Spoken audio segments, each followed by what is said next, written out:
Ito ang panibagong kabanata ng ating investigasyon. Guys, grabe, tingnan nyo. Itong building na to, anay napakaluma na talaga. Parang hindi siya natuloy na building kung mapapansin nyo guys. Parang hindi siya natuloy na building. Kaya kung mapapansin nyo, ito ay isa pa ring lugar na kung saan abandonado at tilabay na sa tabing dagat din. Ayan, napakalinaw ng tabing dagat. Grabe. Oo. Pero mapapansin niyo talaga, napakaganda ng view dito. Napakaganda. Kung sakaling ikaw ay makakaligo dito sa lugar na ito, talagang napakaganda. Pero marami pa rin daw talagang nagpapakita dito mga kababalaghan. At kung maalala nyo, si Spart ay nag-vlog dito at siya ay natulog dito guys. Grabe, may mga bangka dito. Ayun, mga bangka dito. Oh. Ang lalaki ng mga bangka. Oo. Hindi lang yan yung bangka na pwede nyo makita dito guys. May mga bangka rin dito sa gilid. Pero may pumapasok dito dahil may mga basag na bote. May mga sira-sira mga kung ano-ano mga bagay dito. Ay, may mga pinagkainan dito guys. Oh. Ay, may mga bote. Ibig sabihin, dito ay may mga nag-iinuman. Pero yung mga bote na yan talagang parang sinauna. No? Grabe guys. Ito, puntahan pa natin. Hindi nyo aakalain na tutubo itong puno na ito sa gitna ng buli. Ito, napakalaki ng building. Kung mapapansin ninyo, sa entrance pa lang, ayan, siguro ito yung tanggapin nila, reception. Ito yung puno na pinaniniwalaan na maraming nagpapakita dito tuwing gabi. Isang puno na nababalutan ng mga bagin-bagin at mga ugat. Tingnan nyo yung buli, mukhang napakalaki guys.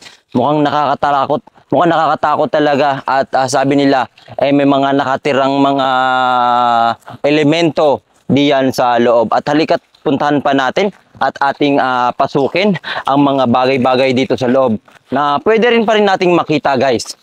Grabe. At syempre, oo, marami pa rin pumupunta talaga dito na mga kabataan. Ito, ating titingnan pa rin ang kabuuan. Ito guys, tingnan natin ito sa unahan. Alam nyo guys, ito itinatag daw noong may mga taon na rin ang nakakalipas. Oo, taon na rin ang nakakalipas, ito ay itinatag. Oo, bagamat parang hindi ito talaga yung masasabi yung pinaglumaan. Dahil ito ay parang hindi pa natatapos. Oo, hindi pa natatapos. Tingnan nyo, ang ganda guys. Oh. Oo, ito ay pwede pang i-continue dahil ang mga puno talaga. Oo, ang mga establishmento na ito ay talagang matitibay pa. Mukhang mga bago pa guys. Grabe. Ito lalo na itong lugar na ito guys. Tingnan naman ninyo. Yan. Oh, tingnan nyo guys, ayan ang loob, talagang sira-sira na din. Pero kapag na-rehab yan, talagang napakaganda. Oo, at sabi dito, at pinaniniwalaan na ito raw ay may butas, pailalim. Dahil may mga tumatambay daw talaga dito ng mga kapulisan noon at ginawang kuta, kumbaga. Nakita nyo, ang mga bangka dito, mga sirana sa gilid. Grabe. Pero ang nakakagulat dito, guys, tingnan nyo to. Napakalaki ng bangka. Isang bangka na hindi na ginagamit at dito lamang ay nakaparada na. Ito yung lugar na talagang masasabi kong alam mo yun, titindig talaga yung balahibo nyo. Ang laki ng bangka dito, guys. Oh, grabe. Oo. At syempre sa ating pagmamatsyag at ating pag-iikot at paglilibot, eto na, ang puno ng sampalok. Oo, may mga bunga naman siya guys. Pero ang nakakatakot talaga dito, yung makita natin itong lugar na ito. Tabi-tabi po. Guys, ito yung puno. Nararamdaman ko talaga na may nakatira dito. Pero tabi-tabi na lang po. Yung puno guys, tingnan nyo, nakakakilabot. Ayan guys. Yung mga puno dito ay nakatayo na sa gitna ng mga establishmento. Grabe, sobrang scary guys. Guys, lapitan pa natin ng maigi. Tabi-tabi lang po tayo sa maaring mga nakatira po dito. At ating bibidyohan lamang po. Ito pong suot ko ay sadyang costume lamang po. Ayan guys, ito po. Yan, medyo nakakatakot po talaga guys. Grabe, lumang-luma talaga. At posible na ito ay napakaganda nung panahon na ito ay siguro ay nag-ooperate. Hanggang sa loob, hanggang sa CR, matatanaw ninyo ang kalumaan. At posible na ito hindi pinupuntahan ng sino man at yung mga taong nag-explore lang ang siya nagtutungo dito.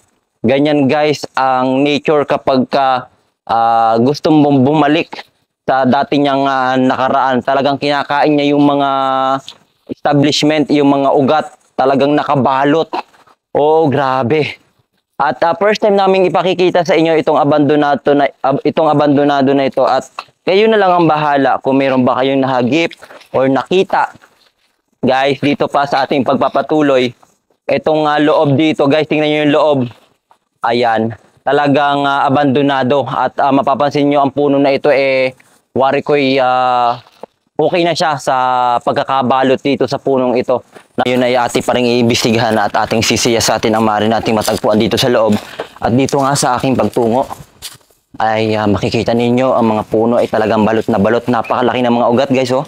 Grabe, napakalaki ng mga ugat. Talagang binabalot siya ng ugat. Sobrang scary, guys. Oo. At itong lugar na ito ay pinaniniwalaan na isang abandoned resort. Pero isang resort na posible na hindi pa rin nag-ooperate. Ngunit ito ay maaaring may mga bubong na noon.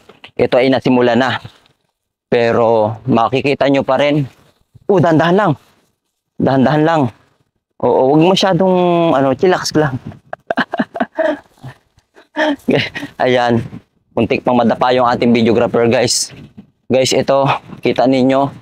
Dito pa rin ay, ayun guys, may mga CR doon sa taas. Ayan, may CR doon sa taas, guys. Ayan. At sa baba ay nandyan ang mga hugasan ng mga plato, hugasan ng mga pinggan o kung ano, at liguan pa, guys. Ayan, ganyan ang nature kung nais niyang bumalik sa dati niyang nakaraan. Talagang niyayakap niya talaga. Ayan, guys, hindi ko mawari na hindi ko may paliwanag yung mga nakikita natin dahil first time lang naman talaga natin itong makita dito.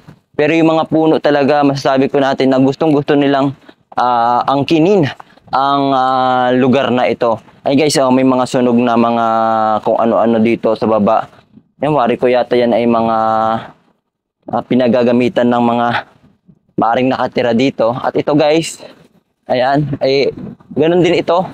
Wari ko yung naging isang tambayan na lamang ito sa ating mga mangingisda, guys. O ito guys, yan o. Tambayan at pahingahan dahil sa gawing ito napaka tahimik at napakaaliwalas dahil mapapansin mo lamang ang dagat dito sa may harapan. Mapapansin nyo yung dagat, talagang napakaganda, no?